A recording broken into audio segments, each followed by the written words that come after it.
Okay, class, I wanted to update this video on elections, campaigns and elections, because this assignment is due November 3rd, Sunday at midnight, and of course the 2024 election is this Tuesday, November 5th.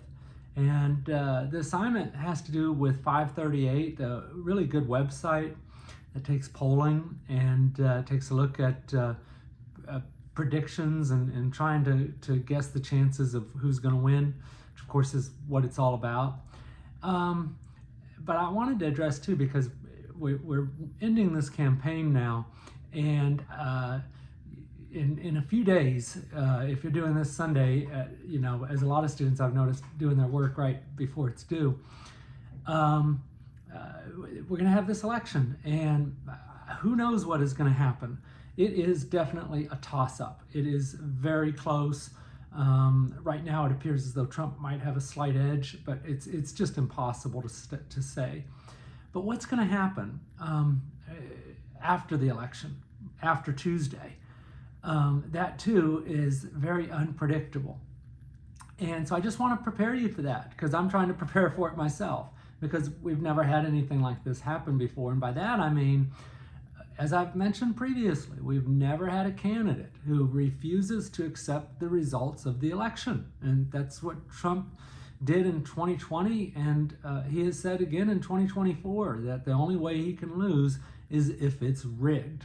And that's a huge problem, because if Kamala Harris wins the election, then all of Trump's followers are going to believe it's rigged, as happened in 2020, and then they ended up storming the U.S. Capitol. That's why the situation is so dangerous, and it's not true. The election is legitimate. Our voting systems, their integrity is legitimate. When they do recounts, the recounts are exact. Millions of votes are usually exact, down to single digits, like less than 2 or 3 votes. That's how precise and how exact that these elections are. But it is going to be incredibly close. And so if Trump wins, I don't think we're going to have any problem, because I am relatively confident that Joe Biden and Kamala Harris will willingly, of course, turn over the reins of power and concede the election and wish Trump the best, because that's what you do in a democracy. That's our tradition, going back to the founding of this republic. But it's frightening too, because Trump in recent days, he's said things like, that the Democrats are the enemy from within, and that he would be willing to use the National Guard or even the military to go after the enemy from within. And that's frightening language. I mean, it's hard to contemplate that we have a former American president who is saying things like this. And so I don't know. It's extremely uncertain times. It's uncharted territory. We've never had a situation like this, and I'm not sure what is going to happen as a result of it.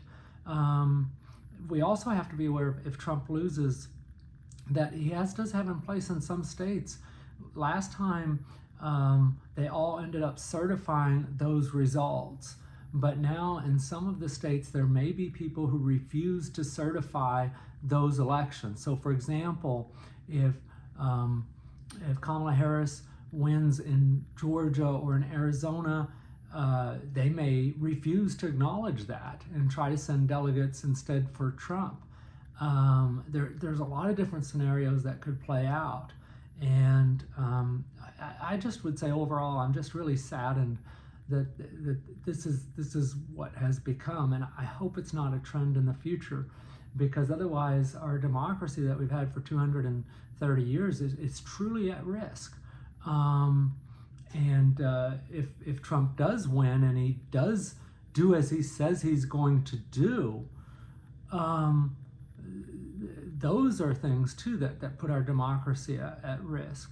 So we're just going to hang on for the ride. I'm sure we're going to be talking about it after the election and see how things play out in November and in December as we wrap up this semester and try to make sense of it all and figure it out, because that's what we're supposed to do in college, is try to understand our world and make sense of these things. So, but anyways, here we go. The one most important thing you need to do, though, is you do need to vote. That's why I had you register to vote, because if you are 18, you need to vote, because in a lot of other places you don't have the right to vote, and you don't have the freedom of speech and freedom of press, which are so fundamental and so important. So, all right, we'll talk to you guys on the flip side of the election.